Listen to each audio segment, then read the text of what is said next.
সমস্ত উচ্চ মাধ্যমিকের ছাত্রছাত্রীদেরকে বিদ্যাসাগর স্টাডি সেন্টারের ফেসবুক পেজ এবং ইউটিউব চ্যানেলে আরও একবার স্বাগত জানাই।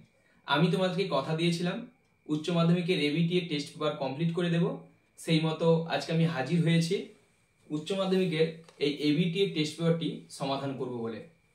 এই উচ্চ মাধ্যমিকের এবিটি এর টেস্ট পেপারের ভূগোলের প্রথম দুটো পেজ আজকে আমি কমপ্লিট করব, তাই তোমরা ভিডিওটি সম্পূর্ণ দেখতে থাকো এবং এই দুটো পেজ ভালো করে কমপ্লিট করে নাও।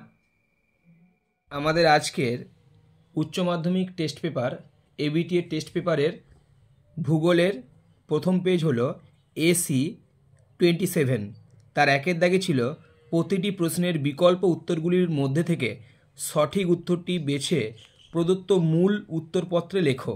তার একের দাগে ছিল ভূগর্ভের গভীরে ম্যাগমা থেকে পৃথক হওয়া জলীয় বাষ্প ঘনীভূত হয়ে জলে পরিণত হলে এবং ঊর্ধ্বে গমন করে ভৌম জলস্থ রূপে সঞ্চিত হলে তাকে বলে জুভেনাইল জল। দুয়ের দাগে ছিল তটভূমির সর্বোচ্চ জোয়ারের সীমা থেকে উপকূলের উঁচু পাড় পর্যন্ত যেখানে কেবল ঝটিকা তরঙ্গ প্রবেশ করে তাকে বলে পশ্চাৎ তটভূমি। তিনের দাগে ছিল চুনাপাথর গঠিত গুহায় দ্রবীভূত চুন তির্যকভাবে বৃদ্ধি পেলে নিম্নলিখিত কোন ভূমিরূপটি গঠিত হয়? এটি হবে হেলিকটাইট। চারের দাগে ছিল স্বাভাবিক ক্ষয়চক্রের ধারণার প্রবর্তককে, এটি হবে WM ডেভিস। পাঁচের দাগে ছিল মরুভূমির প্লায়াকে কেন্দ্র করে যে জলনির্গম প্রণালী গড়ে ওঠে তা হলো কেন্দ্রমুখী। ছয়ের দাগে ছিল মলিসলের উদাহরণ হলো চারনজর মৃত্তিকা। সাতের দাগে ছিল গঠন ত্রিভুজটি হলো সমবাহু। আটের দাগে ছিল জলবায়ু অঞ্চল নির্ধারণে নিম্নলিখিত কোন বিষয়টি সর্বাধিক গুরুত্ব দেওয়া হয়েছে? এটি হবে বায়োম। নয়ের দাগে ছিল ক্যারিবিয়ান সাগরে ক্রান্তীয় ঘূর্ণপাত যে নামে পরিচিত তা হলো হ্যারিকেন। দশের দাগে ছিল পাথুরে ও শিলাময় অঞ্চলে জন্মানো উদ্ভিদকে বলে লিথোফাইট। 11 দাগে ছিল একটি ভৌগোলিক অঞ্চলের অন্যান্য সংলগ্ন অঞ্চলের ভিন্ন বাসস্থানের জীবগোষ্ঠীর মধ্যে যে বৈচিত্র্য দেখা যায় তাকে বলে বিটা বৈচিত্র্য। 12 দাগে ছিল অভিকর্ষজ বলের সাথে যুক্ত একটি দুর্যোগ হলো ভূমিধস। 13 দাগে ছিল ভারতের বাগিচা কৃষির সাথে যুক্ত একটি ফসল হলো চা। 14 দাগে ছিল ভারতের কফি গবেষণা কেন্দ্রটি অবস্থিত চিকমাগালুরে। 15 দাগে ছিল ভারতে প্রথম কার্পাস বস্ত্রবয়ন শিল্পকেন্দ্র স্থাপিত হয় ঘুষুড়িতে। 16 দাগে ছিল সেবা ক্ষেত্রে কাজকর্মে নিযুক্ত কর্মীদের বলা হয় গোলাপি পোশাকের কর্মী। তারপরে ছিল গ্যাস, জল, খনিজ তেল পরিবহনের উল্লেখযোগ্য পথ হলো নলপথ। তারপরে ছিল পানামা খাল যুক্ত করেছে আটলান্টিক মহাসাগর এবং প্রশান্ত মহাসাগরকে। 19 দাগে ছিল জনসংখ্যা পরিবর্তনের সাথে যুক্ত নয় এমন একটি কারণ হলো বয়সলিঙ্গ অনুপাত।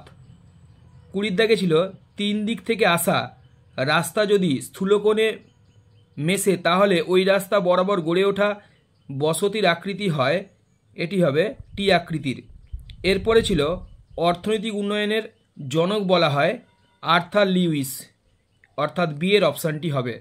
চলে যাচ্ছি 2 দাগে নিম্নলিখিত প্রশ্নগুলির উত্তর দাও। আমি 2 দাগের প্রশ্নের উত্তরগুলো খাতায় লিখে দিয়েছি, তাই তোমরা ভালো করে একটু দেখে নাও, আশা করছি তোমাদের অনেক কাজে লাগবে। এর প্রথম কোশ্চেন ছিল 1 দাগে আরোহণ কাকে বলে? এটির উত্তর হবে যে বহির্জাত প্রক্রিয়ার মাধ্যমে কোনো নিচু স্থান ক্রমাগত সঞ্চয় কার্যের মাধ্যমে উঁচু স্থানে পরিণত হয় তাকে আরোহণ প্রক্রিয়া বলে। এর অথবাতে ছিল ডিপস্টোন কাকে বলে? এটির উত্তর হবে কাস্ট অঞ্চলে গুহার ছাদ থেকে জল চুইয়ে শুষ্ক গুহার মধ্যে যে ভূমিরূপ গঠিত হয় তাকে ডিপস্টোন বলে। এরপরে ছিল 2 দাগে দ্য ওল্ড ম্যান অফ হয় কোন প্রকার ভূমিরূপের উদাহরণ? এটি হবে স্ট্যাক। এরপর অথবা ছিল পেনিপ্লেন কাকে বলে? এটির উত্তর হবে স্বাভাবিক ক্ষয়চক্রের বার্ধক্য পর্যায়ে গঠিত সমপ্রায় ভূমিকে বলে পেনিপ্লেন। তারপর আমি চলে যাচ্ছি 3 দাগে পূর্ববর্তী নদীর সংজ্ঞা দাও বা পূর্ববর্তী নদী কাকে বলে?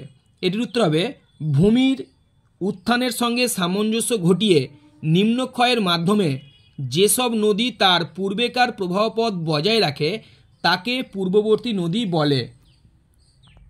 এরপর ছিল 4 দাগে জলনির্গম প্রণালী বলতে কী বোঝো?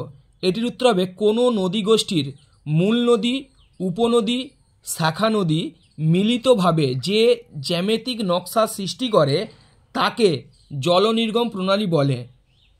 তাহলে ডেফিনেশনটা তোমরা এটা লিখবে। এরপর 5 দাগে ছিল মৃত্তিকার পরিলেখ বলতে কী বোঝো বা পরিলেখ কাকে বলে। এটির উত্তর হবে ভূপৃষ্ঠ থেকে গভীরে আদিশিলা পর্যন্ত বিস্তৃত মাটির বিভিন্ন স্তরের উলম্ব প্রস্থচ্ছেদকে মৃত্তিকার পরিলেখ বলে। এরপর দেখো অথবাতে ছিল গ্লেইজেশন বলতে কী বোঝো। এটা ডেফিনেশন তোমরা লিখবে জলাভূমি অঞ্চলে মৃত্তিকা সৃষ্টির প্রক্রিয়াকে গ্লেইজেশন বলে। এটাও লিখতে পারো, বা অথবা দিয়ে আমি আরেকটা ডেফিনেশন লিখে দিয়েছি ওটাও তোমরা লিখতে পারো। উত্তরটা কি না, জলমগ্ন এলাকায় যেখানে মাটিতে অক্সিজেনের যোগান কম সেখানে বিজারণ প্রক্রিয়ায় মৃত্তিকা গঠনের প্রক্রিয়াকে বলে গ্লেইজেশন। এরপর 6 দাগে আছে দেখো পরিচলন বৃষ্টিপাত প্রধানত কোন জলবায়ু অঞ্চলে বেশি সংগঠিত হয়। এটির উত্তর হবে নিরক্ষীয় জলবায়ু অঞ্চলে। এর অথবাতে ছিল জিওট্রফিক বায়ু কাকে বলে। এটির উত্তর হবে ঊর্ধ্ব বায়ুস্তরে যেখানে ঘর্ষণজনিত বাধা থাকে না সেখানে বায়ুর চাপীয় ঢালশক্তি ও কোরিওলিস বল পরস্পর মুখোমুখি প্রভাবে সমচাপ রেখার সমান্তরালে প্রবাহিত বায়ুকে জিওট্রফিক বায়ু বলে। এর পরের প্রশ্ন ছিল একটি খরা প্রতিরোধকারী ও একটি খরা সহ্যকারী উদ্ভিদের উদাহরণ দাও। খরা প্রতিরোধকারী উদ্ভিদ হবে ফণিমনসা ঘৃতকুমারী, আর খরা সহিষ্ণু বা সহ্যকারী হবে বাবলা আকন্দ। তারপরে ছিল দেখো জীববৈচিত্র্যের হটস্পট বলতে কী বোঝো, মানে তপ্তবিন্দুর ডেফিনেশন চেয়েছে। এটির উত্তর হবে যে সকল ভৌগোলিক অঞ্চলের জীবের বৈচিত্র্য সর্বাধিক এবং বিপদগ্রস্ত জীব অধিক বসবাস করে তাদের জীববৈচিত্র্যের হটস্পট বা তপ্তবিন্দু বলে। তোমরা একটা উদাহরণ দিতে পারো, আমি দিয়েছি দেখো ভারতের পশ্চিমঘাট পর্বত, তোমরা সাইলেন্ট ভ্যালিও দিতে পারো। এরপরে ছিল মেঘভাঙা বৃষ্টি কাকে বলে। এটি ছিল মেঘভাঙা বৃষ্টি কাকে বলে। এর উত্তর লিখবে দ্রুত ঘনীভবনের ফলে হঠাৎ ভারী বর্ষণকে মেঘভাঙা বৃষ্টি বলে। তারপর আমি লিখেছি দেখো এর ফলে পার্বত্য অঞ্চলে হড়পাবান বা ধস লক্ষ্য করা যায়। 10 দাগের কোশ্চেনটি ছিল ভারতে সয়াবিন উৎপাদনকারী 2টি রাজ্যের নাম লেখো। আমি লিখেছি মহারাষ্ট্র, রাজস্থান, মধ্যপ্রদেশ। মহারাষ্ট্র প্রথম, রাজস্থান হবে দ্বিতীয়, এবং মহারাষ্ট্র প্রথম, মধ্যপ্রদেশ হবে দ্বিতীয় এবং রাজস্থান হবে তৃতীয়। তাই 3টে রাজ্যের নামই আমি লিখে রেখেছি ভালো করে। তারপরে দেখো অথবাতে ছিল ব্যাপক কৃষি কাকে বলে। এটির উত্তর হবে যে আধুনিক কৃষি পদ্ধতিতে মূলত রপ্তানির উদ্দেশ্যে স্থানীয় প্রয়োজনের অতিরিক্ত ফসল উৎপাদন করা হয় তাকে ব্যাপক কৃষি বলে। তোমরা এখানে লিখতে পারো ব্যাপক কৃষির একটা উদাহরণ কি না, ব্যাপক কৃষির উদাহরণ হলো গম। তারপরে দেখো 11 দাগে ছিল ব্রাজিলের 2টি রাবার শিল্পকেন্দ্রের নাম লেখো। এর উত্তর দেখো আমাজোনাস প্রদেশের মাকুরা, জাফুরা আর মাউরা, এবং পারা প্রদেশের আমি লিখেছি পারা আর বেলেম। তাই এই 2টো শিল্পকেন্দ্রে তোমরা নাম লিখতে পারো। এরপর ছিল অথবাতে চাহিদা শঙ্কু কাকে বলে।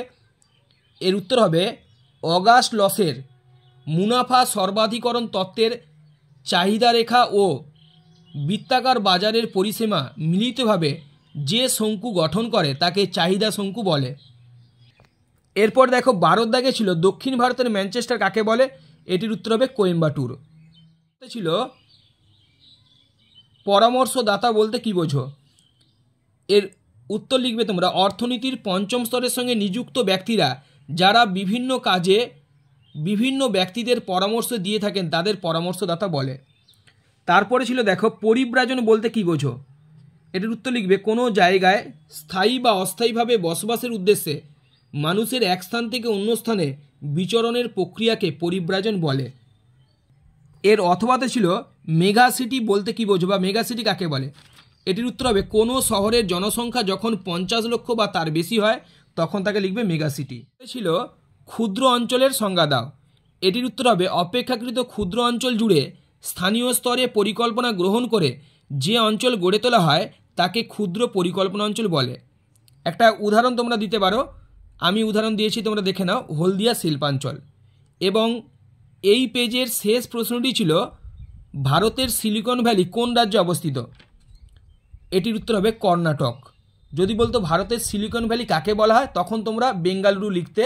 কিন্তু এখানে প্রশ্নটি দিয়েছে ভারতের সিলিকন ভ্যালি কোন রাজ্যে অবস্থিত, তাই রাজ্যটির নাম তোমাদেরকে লিখতে হবে, আর রাজ্যটি হলো কর্ণাটক। সম্পূর্ণ দেখার জন্য তোমাদেরকে অসংখ্য ধন্যবাদ জানাই। তোমরা যদি আমাদের এই বিদ্যাসাগর স্টাডি সেন্টার ইউটিউব চ্যানেলে নতুন হয়ে থাকো, তাহলে আমাদের চ্যানেলটিকে সাবস্ক্রাইব করবে এবং বেল অপশনটি ক্লিক করবে, যাতে আমরা কোনো নতুন ভিডিও দিলে তোমরা তার নোটিফিকেশন পেতে পারো। আমাদের এই Vidyasagar study centre YouTube channel থেকে আমি উচ্চ মাধ্যমিকের এবিটি এর ভূগোলের সমস্ত পেজগুলো সমাধান করে দেব, তাই তোমরা আমাদের এই চ্যানেলের সঙ্গে জুড়ে থেকো। তাহলে দেখবে তোমাদের এবিটি এর যতগুলো ভূগোলের পেজ রয়েছে সমস্ত পেজগুলো কমপ্লিট হয়ে যাবে। সকলে ভালো থেকো, পড়াশোনা চালিয়ে যাও, সকলের ভালো হোক, তোমাদের প্রদীপ স্যার এই কামনা করে।